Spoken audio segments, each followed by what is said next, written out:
And good evening, everybody, and welcome to the latest edition of the 8 o'clock spot live here on the Gryd Network's YouTube channel and Twitter account. I am your host / judge / moderator, Bryson Carver. Very excited to be back in the building today after a hiatus last week. We got all kinds of stuff to get into, college basketball, men's and women's. We got some NBA stuff to get into, an all basketball show, which is appropriate coming off of, we're still technically in March Madness. I know it's April 2nd, but we're still in March Madness technically. Fun show on tap. First off is a man who is the co-founder of the Gryd Network, the host of the All Even podcast, and currently at number 2 on our 8 o'clock spot leaderboard. It is Barry Grant Jr. Barry, how are you doing on this Tuesday night, my friend?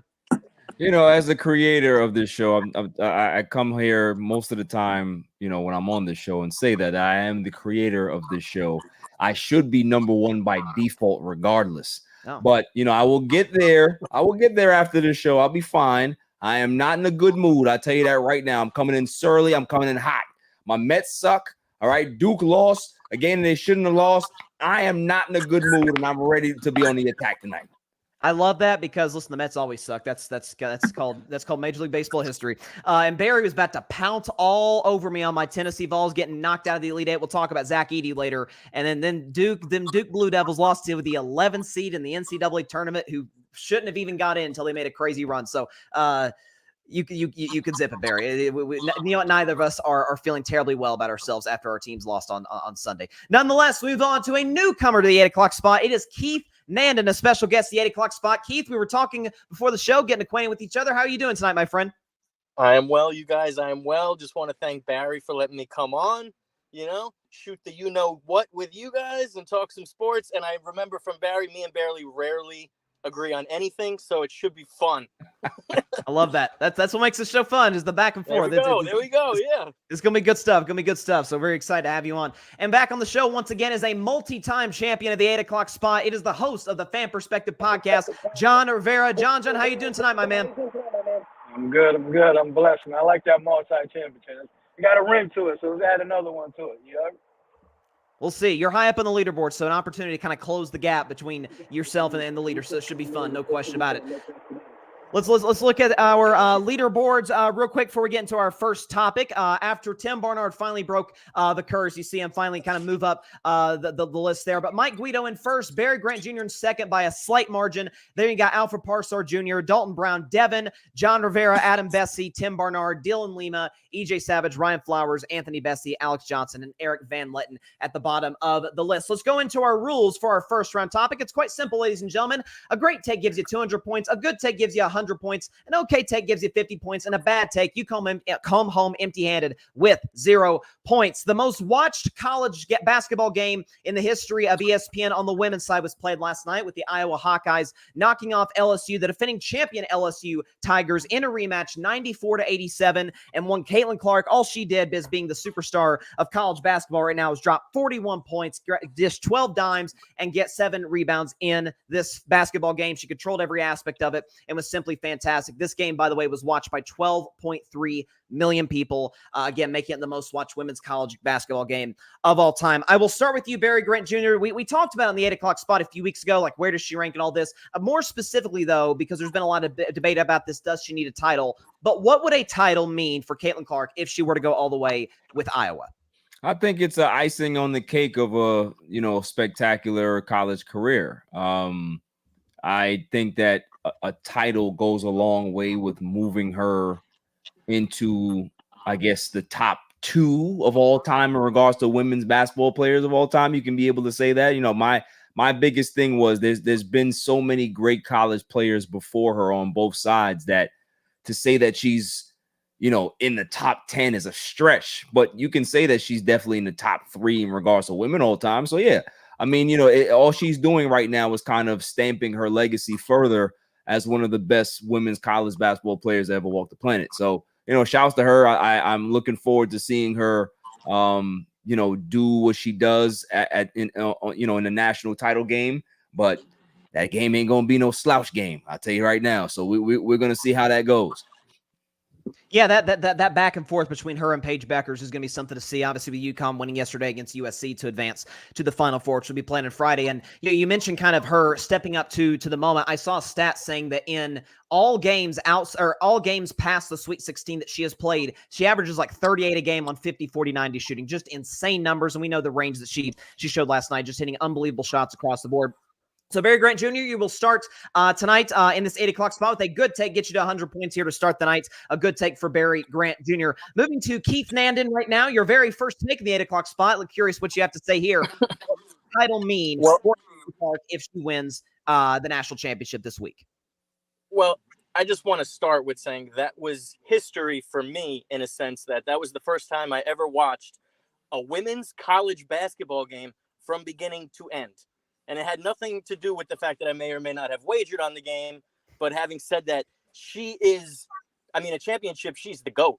I mean, Barry can say what he wants. I mean, a championship to me she's clear cut the GOAT. So for me, she is her. She is her. I don't know, top three. I don't know who are the two players that are better than her. I can't think of a women's player better. And there's an argument for her to be maybe, forget about women, maybe one of the best college athletes ever, and a national title. She's goated, in my opinion. Cheryl Miller might be better. I'm just saying. Cheryl Miller was different. There's no question about that. Yeah. And listen, my go as currently see here today, all time, whether it's a college game, whether it's all time WNBA, I think Maya Moore is the greatest female player I've ever seen in my life. I think this may be a hot take. I honest to God think she could have held her own in the NBA. She was a beast. She was a beast. Yeah.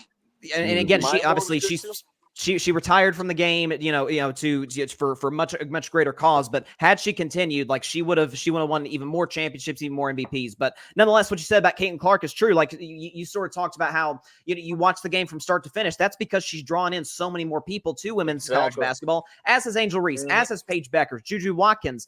And so when you consider what she's done in that regard, kind of spearheading that, it certainly means a lot for the women's game and has caused it to grow to the level that it has. Keith, then your first take in the 8 o'clock spot is a good one to get you to 100 points to tie Barry Grant Jr. in terms of what a title would mean for Caitlin Clark. Finally, to you, John, what would a title mean for Caitlin Clark if she wins it in the upcoming week?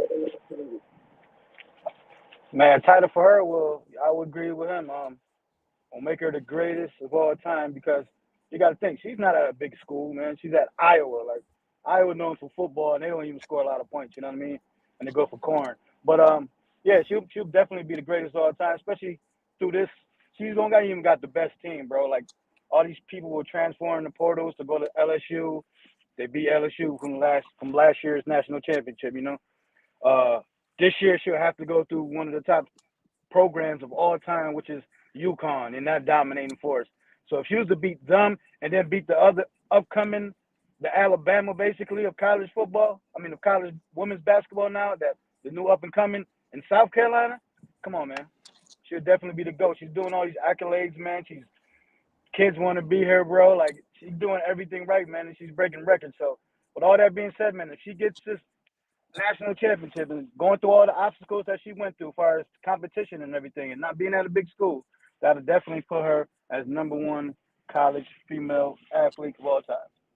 Yeah, and I'm glad you brought up sort of the run and the level of difficulty, right? You take down LSU, who I think we all agree here has a better basketball team all the way around than Iowa. Right. Obviously, we saw what they were able to get the W last year. I think I saw like Caitlin Clark I don't think she has any teammates that are projected to go to the WNBA or have a successful WNBA career. A lot of the other greats, you think UConn, Tennessee, some of those women were teammates. And so being able to kind of work together, win championships. And I said on my show, Carving It Up yesterday, that have you ever in your life had a conversation outside of the state of Iowa for more than a minute or 2 minutes about women's college basketball in Iowa pre-Caitlin Clark, and that's what she's done. And so, yeah, if she were to go on this run, by the way, remember, South Carolina's had one loss in the last 2 or 3 years. It came at the hands of Caitlin Clark and Iowa in last year's Final Four. So if there's anyone who could take them down, it would certainly historically appear to be Caitlin and the Hawkeyes. I'm going to give you a great take, John, just because of what you're talking about in terms of the run, in terms of the college basketball blue bloods like UConn, who's an excellent defensive team, led by Paige Beckers. Obviously, Gino Auriemma is the coach. This would be an incredible run, and if she does it, it's going to be you cannot, and I think you can make this case now. I don't think you can make a case for anybody as the GOAT if Caitlin Clark is not at least involved in the conversation. Certainly if she wins a national championship, but I would even argue now just what she's done individually and for the sport as a whole. Good stuff, gentlemen. We will move on to our second round, to the men's side of the college tournament. But first, our second round rules. Everything gets doubled from the first round. A great take gives you 400 points. A good take gives you 200 points. An okay take gives you 100. And a bad take, still 0 points right there. It's a little bit of a painful one for me because Purdue knocked out my Tennessee Volunteers on Easter Sunday. Zach Edey dropped 41 points. I believe 41 points in this game. Was absolutely dominant from start to finish. He's had a remarkable tournament. He's likely going to be the Naismith Player of the Year for the second year in a row, even though it should be Dalton Kennett of Tennessee. Neither here nor there, but there's a lot of debate, right? He's 7'4". He's dominating the college game to the level that he is, but there's questions like, can he guard the perimeter in the NBA, again, at his size and his maybe lack of agility? Can he shoot? That has been a major question that we have really yet to get a solid answer to in a positive respect. So I will ask you, Keith, will Zach Edey be successful at the next level in the NBA next year? Oh, I think he'll definitely be successful. I mean, if you look at him, he sort of, I try to look at guys, what they would be like as pros. To me, he sort of moves like a Zubac. And like you said, I think his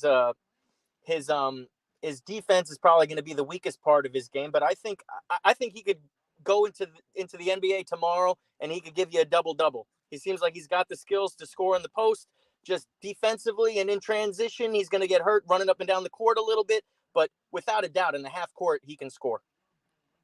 Yeah, he can, and that's sort of the strength of his game. Like when he's operating in a set half court offense, like that's Purdue has some really good point guards getting the ball in good positions down there in the post. But like you said, defensively, like I argued on social media and even on my show that for my Vols to win, I think that our head coach, our outstanding, should be Hall of Fame head coach Rick Barnes, should actually, as crazy as this sounds, maybe go small. Whereas obviously you may get torched by him inside, which you did anyway. But you play small ball, you play the 5 out, make him guard the perimeter, get him in foul trouble, and make Purdue's head coach, be forced to sub him out of the basketball game. So, for all those reasons, those things are certainly limitations. So, in general, I will, if I can get this point total up here, I'll give you a good take, Keith. I do think there are some components of his game that could translate. He does have good footwork. He's good in a setup, like you said. Yeah, I don't think he's. I don't think he's. I would pump the brakes on maybe an all-star right away or not even superstar. Oh, no. I'd pump the brakes on all that stuff, but he can play in the NBA. Yeah, and that's the thing is we've seen Luka Garza comes to mind, who played, ironically, we just talked about the school, Iowa, the last few years. Right now, he's a bench warmer for the Minnesota Timberwolves. So I think, honestly, as harsh as it sounds, that's kind of my comp for Zach Edey, but we'll see what comes. To you, John Rivera, do you think Zach Edey will be successful at the next level in the NBA starting next year?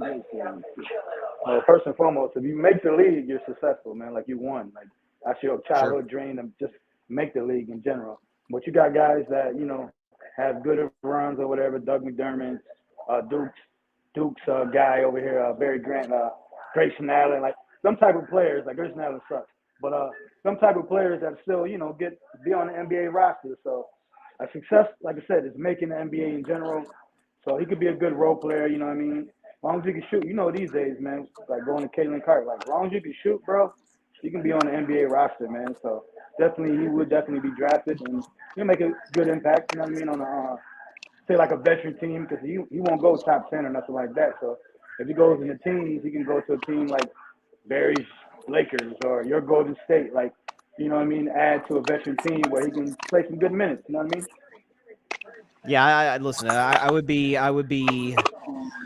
not be happy if the Golden State Warriors took Zach Edey, because that to me would just totally disrupt. It would clog up the paint for Steph and for whoever else is there. I don't know what's going to happen with Clay or Draymond, but that could potentially be frustrating. But listen, you bring up some good points, like about his ability to score down low, but like you said also, like, and I've said this for years for years. Like if you look at superstars, like the true great top 10 players in the NBA right now, the only guy who can get away with not being a great shooter is Giannis, and that's because he's an absolute force down low and is almost impossible to stop. I don't think Zach Edey is that. But listen, in the big picture, you are right. You make the NBA, you're one of the best basketball players in the world. You obviously did pretty well for yourself. So I'm going to give you a good take, John. John, get you to 400 points and a slight lead over Keith right now before we get to Barry. Yeah, I think there are components of his game that do translate, but again, major flaws would really make me hesitant to think that he's going to have any sort of long-term success at the next level. To you, Barry, finally, do you think Zach Edey will be successful at the NBA level? Yeah, I mean, listen, I am not somebody at this point of my life to write off anybody because I've seen too much basketball and I've seen too many kids be told that they're not good enough to make the league. And then when they end up getting to the league, they end up having very, very successful careers. Gilbert Arenas was pushed to the second round. We saw what the hell happened to him. Other players come to mind. Even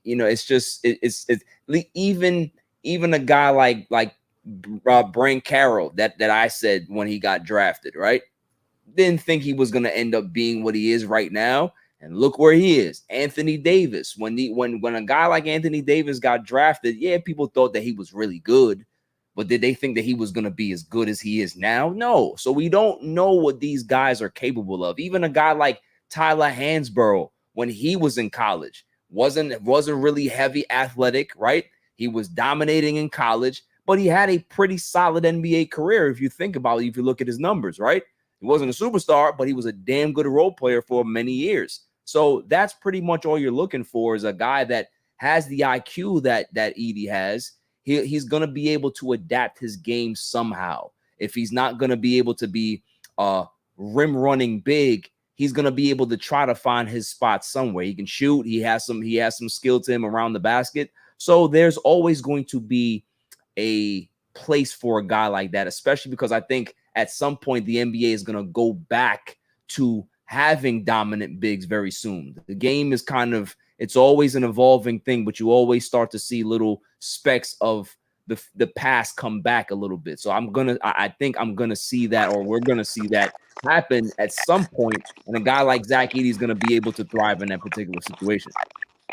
Yeah, he could, and I definitely agree with you that the league is certainly shifting it to more of a bigs league. You always talk about Jokic. We're going to talk about Embiid at the end of the show. We see what Wemby's doing, Giannis, Anthony Davis. Like, again, these guys are making massive impacts for their teams right now. And so, yeah, like from that perspective, again, I don't think Zach Edey's going to reach anything close to any of those guys' level. But yeah, I do think, again, like being 7'4" does matter. There's a reason that you can't, what they say, you can't teach 7 feet tall. Like you're either that or you don't. And so, and again, I do give him credit. Like I'm watching the Tennessee game or Purdue against Tennessee and watching previous games he's played. His footwork down the paint's really good. He's got a nice soft touch down there. So, can he develop that? Can he sort of expand his game? Maybe even, it doesn't have to be like a 3-point shooter necessarily, but can he be able to knock down a mid-range from like the free throw line? Jokic. Yeah, I mean, think about it. Prime example. Look at a guy like Brook Lopez, right? Brook Lopez really found a place in this league from being a back to the basket big, wasn't a great rebounder, but now he's a guy that can knock down and hit 200 threes a season. So this is a guy that's had the IQ to be able to adjust to the league and what was needed for him to be able to be successful. So I don't see Zach Edey he can be able to do the same thing. Yeah, he could. And for that, I'm going to give you a good take, get you to 300 points here, tied with Keith, 100 points behind John. I will have to super quick. This is completely off topic, but I just have to have you on the record now that we're on the show right now. You, my friend, were a bit skeptical about that guy in San Antonio, Mr. Wembanyama. I still am. Are you? What's that? I still am. Oh, man. Okay. We'll move on. It's 1 year. You need to show me more than one season. Listen, I'm tired of people talking about all these things in 1 year. What ends up happening if Wembanyama gets hurt next year and then he ends up being Ben Simmons or he ends up being Zion? You don't know. He's not going to be Zion or Ben Simmons. You got to give it some time, man. He's having a good rookie season, but let's cool out.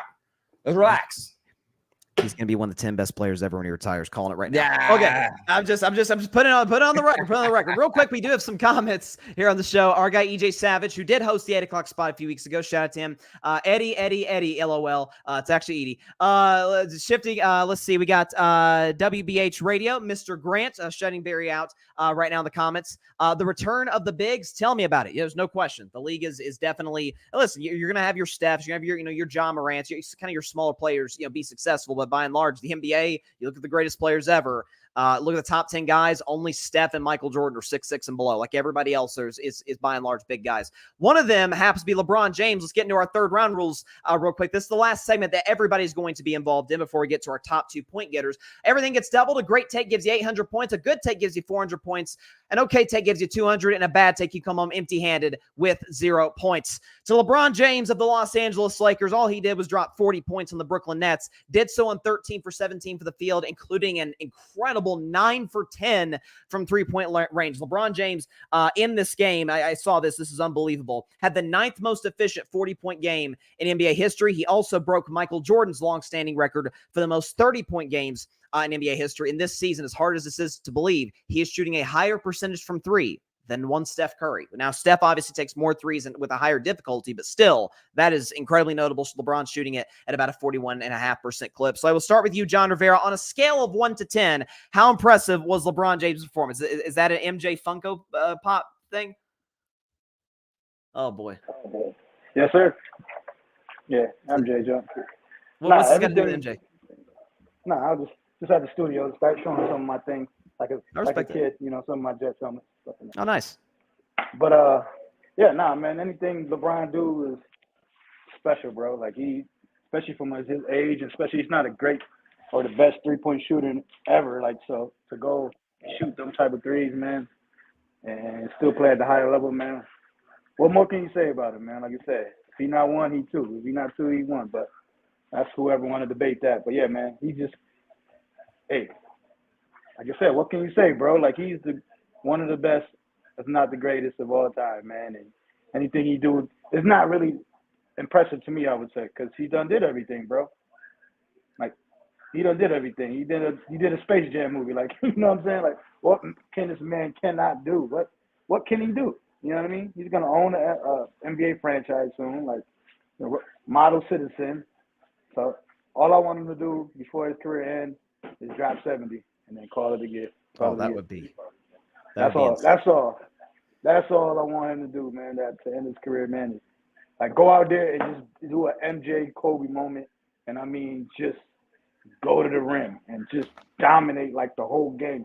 Shoot 50 shots, get 100, because he's more than capable of doing that, man. That's the only thing I want personally to see LeBron do, man. Even though it's not in him to do it, you know what I mean? Maybe against his Suns in 2K or something like that, but in the game, nah. So yeah, he's just a man though. Like I said, nothing is just like wow, like oh, you know what I mean? Because he just done did everything, man, possible. So, but shout out to the King, man. He definitely still doing his thing and still got a good chance, man, at winning that title this year, man. D'Angelo and them still play good, and AD missed 5-6 games this year, and yeah, man, like I said, Denver, you never know with Denver, Murray's injury, so yeah, they still got a shot, man. As long as they got the King, man, they good, man. So shout out to the King. Like I said, nothing is like I said, he could do everything but score 70, man. Scale of 1 to 10. Scale 1 to 10. Where do you rank it? Out of 10? Yeah, scale 1 to 10. Where would you put that? 8. Oh wow, okay, 8 for LeBron. No, and I think you're right. Like, you know, the fact that he is. And there's so many reasons that this is the case, but the fact that he's sustaining what he's sustaining in year 21 at age 39 as literally the single oldest player in the NBA is we've right. Again, the only athlete in American team sports in history. Maybe you can argue, you know, athletes. Obviously, Kareem had a long prime. So did, you know, guys who go way back like Nolan Ryan and guys like that. But really, in the modern era, the only guy that can look LeBron eye to eye and say, "I sustained greatness for just as long of a period as you did," is Tom Brady, and that's it.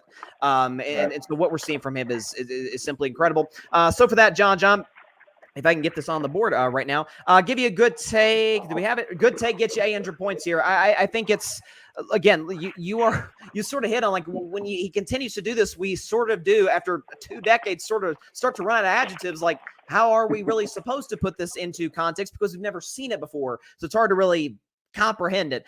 So it's incredible. So John's on a good take in this third round. To you, Barry Grant Jr., I know you and I agree, and we can talk about another day, the GOAT discussion, whatever. You and I agree that LeBron's the GOAT. What scale of 1 to 10, where would you rank this performance for your guy LeBron James for your Los Angeles Lakers? A 30. Oh. A 30. And the reason why it's a 30 is because he's 39 freaking years old. This is a guy who came into the league at 18 years old, couldn't shoot to save his life. Couldn't shoot. 2007 finals, Greg Popovich said, let him shoot. 2011, 2012, teams didn't care for LeBron to shoot the basketball. He didn't even, I think he probably took like or made under 100 threes that year. He didn't shoot a lot that season. He came for, he was on a mission because he's like, I'm going to get to the rim. But this is a guy that understands the evolution of his body, the evolution of his game, the evolution of the NBA. Says, I need to work on my game. I need to work on my perimeter shot. And for a guy that's been a career 32, 33% three-point shooter for his career, he's shooting it at 42%. If you want to round it off, that's ridiculous.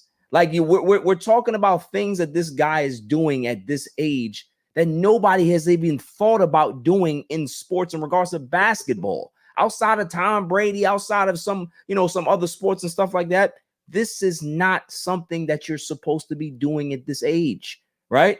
When Barry Bonds was knocking home runs out of the park, everybody's like, hey, he's on the juice. What can you say about Bron? He's not on nothing. He's just a guy that understands and studies the game, understands what he has to do. And this is why whatever he does, and nobody wants to talk about the other record that he broke, most 30-point games in NBA history. It just continues. I don't care when people want to talk about the longevity record. Yeah, it's fine. Okay, cool. He's been playing a long time, but you still got to do it. You know what I mean? Craig Biggio got into the Hall of Fame for playing 20 plus years, but he still got 3,000 hits. You know what I mean? People can play that long and not be that good. So it's about, consistency, longevity, and durability and the skill. And LeBron James has shown that for his entire NBA career, and he's going to show that for the other 3 or 4 years that he's going to continue to play. So, yeah, no, and it's great. And the one of the many false LeBron narratives that absolutely drive me insane is the this notion. It's kind of unspoken. Nobody really says it, but you can kind of hear it in their tone, like as if he's this stat accumulator, like he's just like he's dangling by a string at the end of his career. Like, man's averaging 25 points on 50% from the field and 40% from three with, if I'm getting this right, 8 rebounds and 7 assists. Like the guy is still, right. It's the sixth highest assist point per game that he's had in his career. 6th. Crazy. So let's just talk about this thing. But they don't want to talk about that. So I'm not going to bring it up here. I don't want to have my Braun flag waving. But everybody know, for people who hating on Braun, you just hating because you want to. It's not because he's doing anything wrong or he's not balling. It's just straight hate. By and large, that is the case. Great take, Barry Grant Jr. Get you over the 1,000-point threshold. Basically seal your spot in the final round, and we will see who you take on. It'll either be John Rivera or Keith Nandin. Before we get to you, Keith, we do have a comment by EJ Savage. He says LBJ is the best basketball player of all time. So EJ aligns with myself, with Barry certainly. I'll see what Keith thinks. Keith, on a scale of 1 to 10, how impressive was this performance by the King against the Brooklyn Nets on Sunday? I mean, that's just LeBron being LeBron. He's one of the GOATs. I was more so just happy that the Brooklyn fans got to watch that because that's what you're going to the game for. And I'm glad that, he actually went to work and didn't take one of his load management days. Barry said, you got to relax. I'm going to give LeBron as a basketball player is one of the GOATs. And I'm going to try because you said nobody can hate on him, but I'm going to try right now because you hit it on the head, Barry. He might be LeJuiced. LeJuice. He might be roided up. You don't know that. You don't know. No, I'm kidding. But in all seriousness, he's good April Fool's joke there. He's one, but it's honestly, I mean, he's still a man amongst boys. It's crazy at that age that he still looks like he's playing, like he's playing it. He's on the varsity and he's playing against the JV. That's the way that it still looks sometimes at his age, which is it's incredible. And, again, I'm happy for Brooklyn fans that they got to see that because that's what you paid your money for because it's not to watch the Nets. So I'm happy for Brooklyn fans. Yeah, no, the Nets are bad. That's the fall from grace. Although did they really ever get to the top? They won one playoff series with KD and Kyrie, but that is beside the point. That is a whole different conversation. Yeah. But yeah, you make a lot of great points. I think that's, again, the longevity is simply unparalleled. Certainly in the NBA it is. Again, like the best year, and this is going back to year 20, but the best year 20 player we've seen was probably Kareem. I think he averaged like 16, 17-ish a game. Or I think it was about 14. Kobe averaged about 17, but on very inefficient shooting. And the fact that he's still doing this at a high efficiency clip, again, he's certainly not the defensive player he used to be, but in spurts, he'll give you the occasional classic chase down block. He sets up his teammates in the best position possible. I was actually surprised, sort of as a little side note, I was surprised to see that the Lakers, I think, are 7th in the NBA in three-point shooting, and we know LeBron thrives around three-point shooters. D'Lo, Austin Reeves, guys like that, able to knock down shots on a consistent basis. A good take I will give you, Keith. I just talked like Yoda. A good take I will give you. I will give you a good take, Keith. Get you to 700 yes, points. Talks. Yes, Yoda talks in reverse. Yes, exactly. 900. Yoda would love LeBron. Like the longevity, being able to sustain this greatness for a long time. But Keith, yeah, I get you to 700 points. Unfortunately, it is 100 short of John. But so John will make the final and face Barry. Your reaction, Keith, to failing to qualify for the finals here. I still, you know what? I still had fun, and you know what it is? It's rigged. I was coming for the king, and you rigged it against me. You know, you rigged the system against me, but that's okay. I'll still do it again, even though you gypped me out of a championship bid. Oh. You sound like our Gryd Network teammate Tim, who just thought I had it in the bag for him. Just had some personal vendetta. It's like, man, listen, you're just not coming through. It is what it is. But listen, you'll have multiple appearances in the future, multiple opportunities. You are officially on the leaderboard, my friend. So congratulations, great performance, very first performance on the 8 o'clock spot for Keith Nandin. Look forward to seeing you in the future. And listen, feel free to stick around for the final here between Barry Grant Jr. and John Rivera. I believe you guys have faced multiple times here in this final round. So this is a fitting rematch, multi-time champions here, a heavyweight battle in at the end. Let's look at our final round rules. It is a winner-take-all type of situation right now, okay? The winner gets 10,000 points. It is the great equalizer of this 8 o'clock spot tournament. The loser comes home empty-handed with 0 points. Win or go home, sink or swim. Here we go. And we're about to talk about a player who's actually playing right now. I might as well go ahead and do a little, a stat check. Joel Embiid is back tonight for the Philadelphia 76ers. Check his stat line as of right now. He's got 12 points, 4 assists, and 3 rebounds, and 4 for 9 shooting at halftime of the 76ers game. So Joel Embiid is back in the lineup. But something I found pretty fascinating about Embiid is the fact, just the massive, difference, certainly in terms of winning, that the Sixers have had with and without him. With him, the Sixers win about 76% of their games. Without him, they win 34%. So they're obviously, no shock, with a 2-time scoring leader, a significantly better basketball team. So I'll ask you, Barry Grant Jr., how dangerous are the 76ers in kind of a weird Eastern Conference this year with Embiid coming back healthy? Well, I mean, they're extremely dangerous because of his skill set, right? Like, obviously we've been talking about the Boston Celtics all year. We've been talking about how gritty the Knicks are. We've been talking about how much of a fraud the Milwaukee Bucks have been all season. Sneaky team like the Miami Heat, they're hanging around. So there's some teams that are in the mix, but nobody's talking about Philly, but they're hanging in there, right? They're hanging in there. They're staying consistent.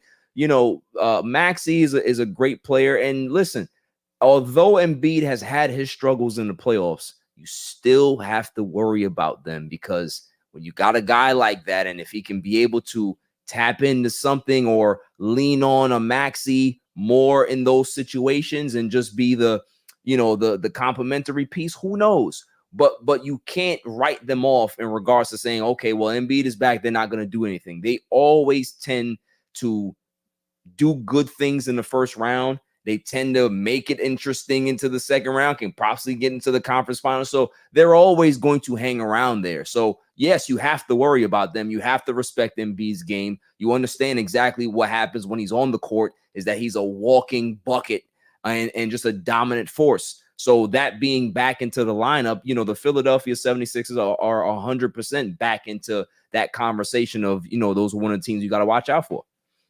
Wouldn't that be a really unfortunate draw if the Boston Celtics get the best record by far in the league and they Philly in round one with a potentially healthy and fresh Embiid? Yeah, that wouldn't be good.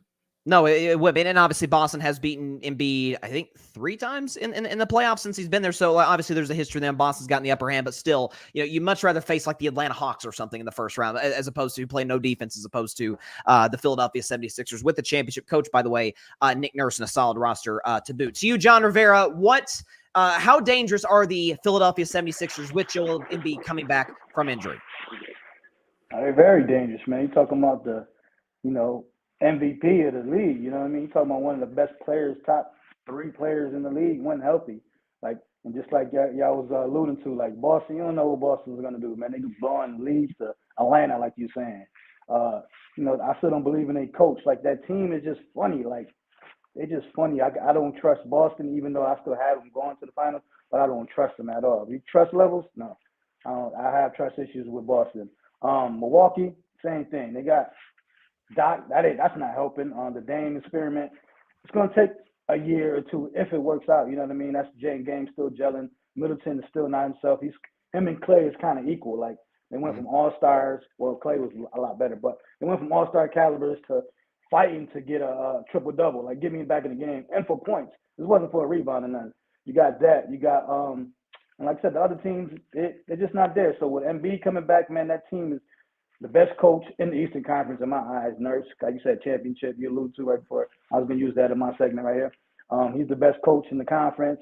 That team has been together. They gel together. There's really not no true superstars other than Embiid. So them play, like I said, they play well. Tobias Harris played well with Embiid there.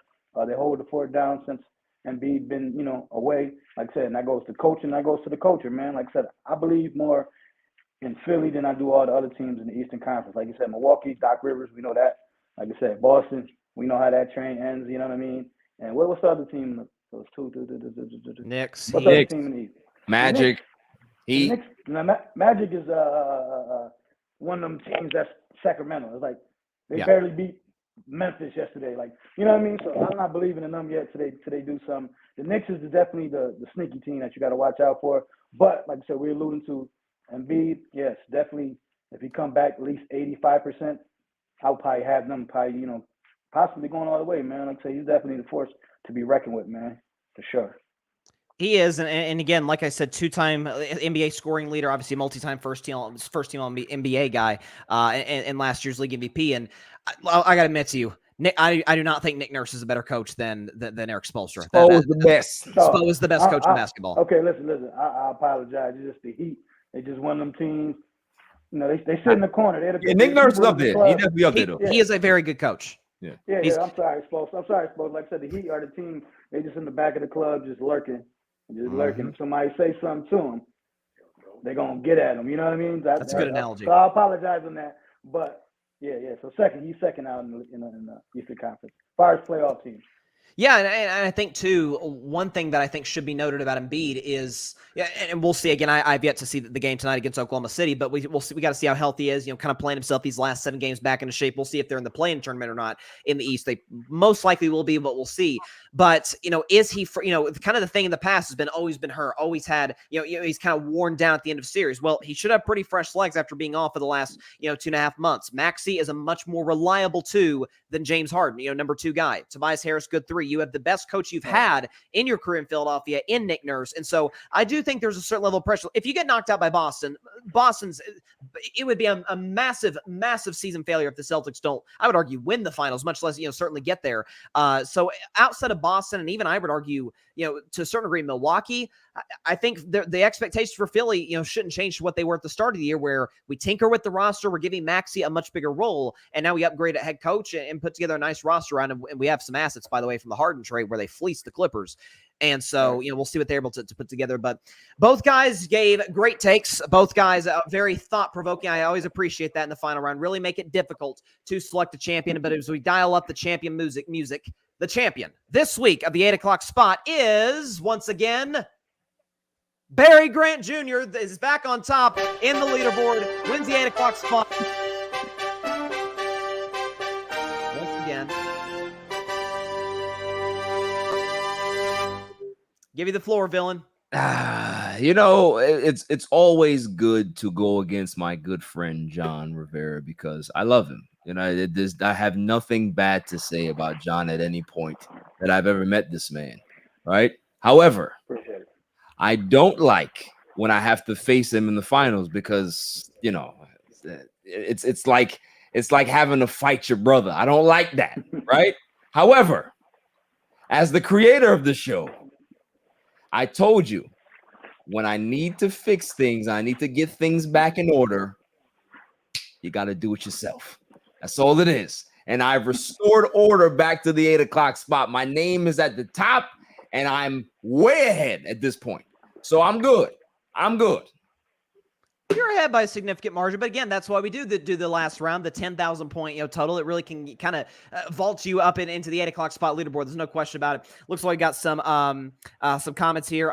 Nicole, I believe from your show, right? Nicole, Alan Assassin. For Silent Assassin from the All Even podcast. She says, always the champ. EJ Savage, Barry's on PEDs like Bonds. No way this streak is legit. Listen, EJ, you gave Barry a W when you were sitting in this seat, so I don't want to hear anything from you. That's John, right there. Yeah, I love EJ. He's the best. John, your reaction, man. You put up a heck of a fight tonight. Hey, I lost walking through the door. Once Barry said, listen, I'm the creator. I should be winning this thing. It was over. Nope. I didn't care what I said. You got to earn on this show, man. You got to earn on this show. So I got to the championship round, man. So, hey, I take it, man. I don't be on here often, but, I'm in the midsection. You know what I mean? Got a couple championships under my belt. Like I said, I appreciate always coming on the show. Always a good time. Like I said, you and Barry are good friends. So definitely continue doing what y'all doing, man. Hopefully the Jets beat both of your teams. Oh, come on. Stop. The Yankees, hopefully the Yankees. Please don't talk about New York baseball right now. Just don't do it. All right. I have no dog in the fight. I have no dog in the fight right now. I just don't. He's abandoning the Mets now. He's abandoning the Mets now. But you know what, though? Likewise, John, you're doing fantastic stuff from the fan perspective. Let's not get too caught up in a cute little start for the Yankees. It's still April. We got a long season to go. If nothing else, if nobody else stops them, you bet everything you got the Houston Astros are going to. Injuries. Stop. Well, no, we'll see. Listen, just enjoy Juan Soto for as long as you have him, because he'll be in Queens in the winter. I wouldn't count on that, Barry.